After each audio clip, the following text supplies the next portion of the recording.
All right, guys, welcome back to my channel. Today I'm going to be talking about 21 ways that you can save money and save thousands of dollars. Yes, thousands of dollars. And trust me, I know because I've saved several thousands of dollars over the years using these tips. If that's something you want to find out, stay tuned.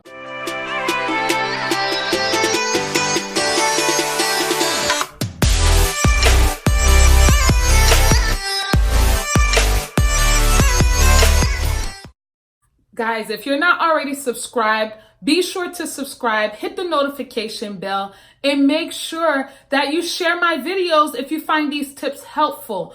Let me start off by saying I'm not a professional in finance, and some of the habits that I've done over the years that have carried me through saving for vacation, saving for a house, saving for a car, saving for things that I've loved to do over the years. So I can definitely tell you about some of the things I've done. You don't necessarily have to do them, but if that's something you're looking to do, make sure you stay till the end because the 20th and the 21st tip are my top tips and you don't want to miss out on it. So stay tuned. Let's go straight into the tips. And we're going to start with number one. Paying your insurance bi-yearly, you're basically paying your insurance in bulks of every 6 months. So instead of paying it month to month, you're paying it every 6 months. And the perk about doing it every 6 months, a lot of insurance companies will give you a big discount if you pay it all in one shot. You can save yourself $200 to $300 every 6 months, which in the end can add up to about $600 in savings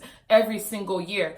That's a big deal in my opinion. Number two is called the Keep the Change program by my bank called Bank of America. Now, different banks have this feature, but they just call it something different. So basically what it is that every time you make a purchase in your checking account, they'll round it off to the nearest dollar and send that to your actual savings account. So anytime you're making purchases, if it's not rounded out, they'll round it out and the remaining change will go into your savings account, which is a big deal because you don't have to think about it. And before you know it, when you look in your savings account, you have like $100.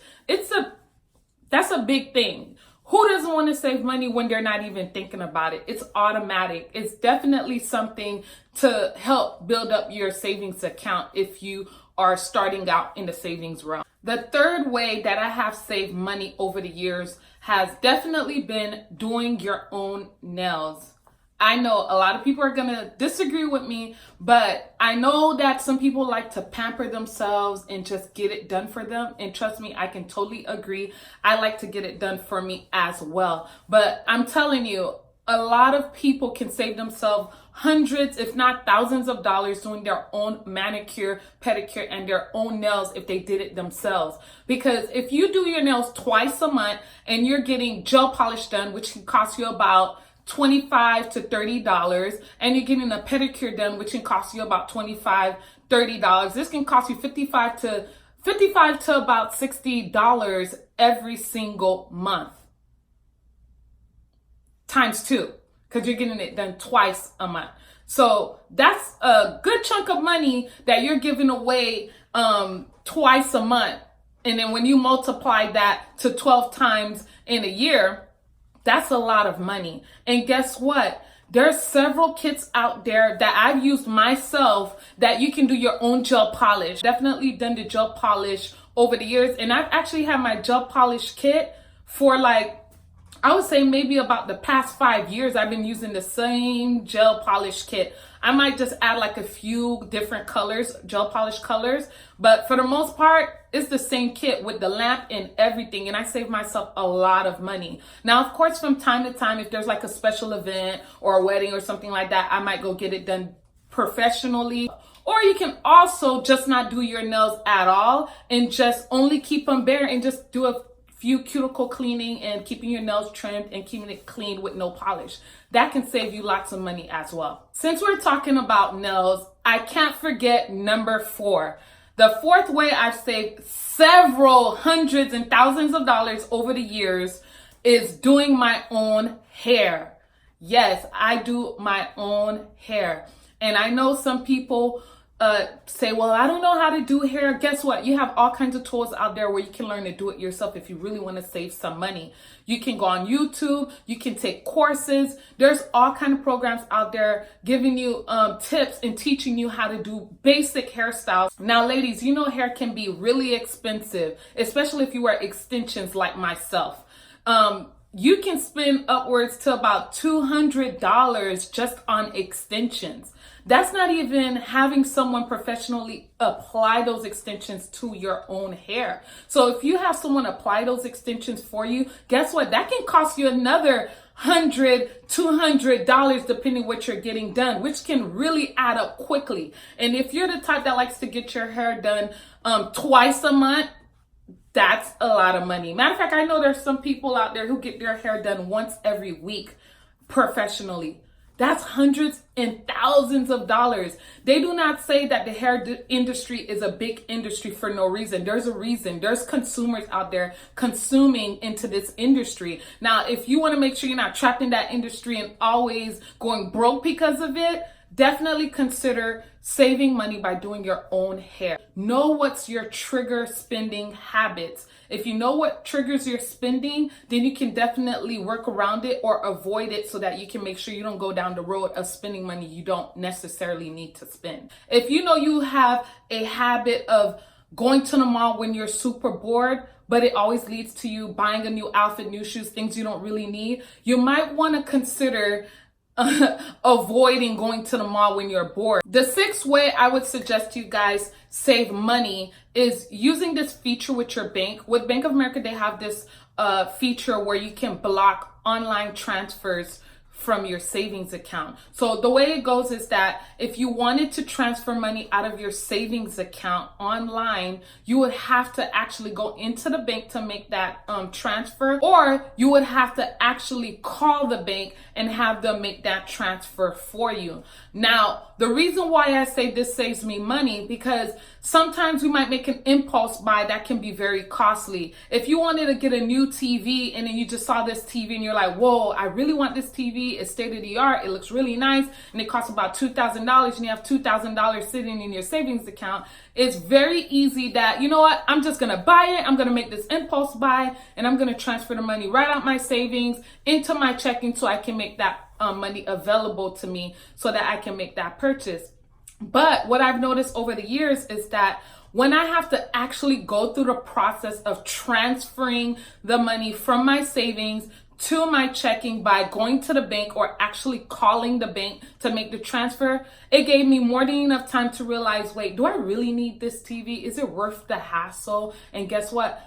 90% of the times, I end up not making the purchase. The seventh way I would definitely say will save you a lot of money, but can be a little bit controversial because some people are going to come at me for this, but this is my opinion. And I'm telling you, do not go into a career or go to college for a degree that you know you're not passionate about. And trust me, ladies and gentlemen, I've seen it many times where people spend years in college, spend thousands and thousands of dollars in tuition and loans that they have to pay off after they graduate, knowing that they're not crazy about the degree that they're getting and they're not passionate about that career. They're just doing it because they know they want the money and the money is going to be good. So they're just going to stick it out, and money makes you happy. That's what they say, right? But up until you graduate and you actually start working on it and you realize how much you hate it. And guess what? It won't be long, which I have seen. Give it about a year, maybe 2 years. Maybe you might rough it out to 5 years and realize, you know what, I really don't want to do this and I'm just going to quit this job and go back to school again. Meanwhile, you have a $30,000, $50,000 loan from this program that you're still not done paying off. Can you say that? Yeah, no, I will pass. Definitely will pass on that. Cutting the cable. And I know a lot of people may say, well, you know, I really like my cable. You get this feature, you get that feature, you get these channels. But guess what? If you're not home 24/7 taking advantage of all those features that come with the cable, you're spending way too much money. Because guess what? You're not using all those features nearly enough to be able to be spending that much amount of money. When we used to have cable, we were spending about $130, $150 every single month on cable, and neither one of us were home to actually make use of it. And when we were home, we barely watched it. We were getting 15 to 30 minutes a day on the cable, but spending about $150 a month. Trust me, it's not worth the cost. There's definitely other ways out there that you can make sure that you're getting some kind of entertainment. You have Netflix, you have YouTube, which is a free option. There's so many ways that you can entertain yourself nowadays. The ninth way I will say is paying your bills on time. We have several bills that actually tack on at least $25 to $30 every time you're late. So if you have about 5 fixed expenditures that you pay every single month and they each are late, you're spending about $30 to $30 every time. That adds up to a lot of money. That could be in your pocket, that you could be using towards a trip, that you could be using towards something important. So if you pay your bills on time, you can definitely save yourself that added stress of paying extra money out your pockets that you don't even have. So I would definitely find a system that you can pay your bills on time. Is smoking. Now, I've never smoked before, but I feel like it's still fair to say that if you're staying a drug-free life, you're definitely avoiding the added costs that you'll be adding to your tab every single month. Although I never smoked and my husband doesn't smoke as well, I've definitely had friends and coworkers who have smoked over the years. And when they tell me how much they smoke per day, how many boxes of cigarettes they smoke per day, and then you multiply that by months and every year, that adds to thousands of dollars. I was completely shocked when some of my coworkers over the years have told me how much they spend on smoking cigarettes. And the sad thing about it is, once you start smoking, guess what? The habit of smoking is a whole lot harder to break than actually cutting down on bills. So I would definitely, if you're someone who smokes or do drugs, definitely I would cut back on that, because that's extra money that you could be using towards things that are more important in your life that you could be doing with your family. And not only that, the health benefits. Of course, you want to be able to live long enough. You want to be able to live long enough to be able to enjoy life. I'm not saying that you will die tomorrow if you smoke, because obviously some people have proved that they can live to 100 and still smoke. But what I'm just saying, the quality of life will be a whole lot better in the long run if you would reduce the amount of smoking you're doing, and of course, save you lots of money. You know what they say, it takes 21 days to create a habit.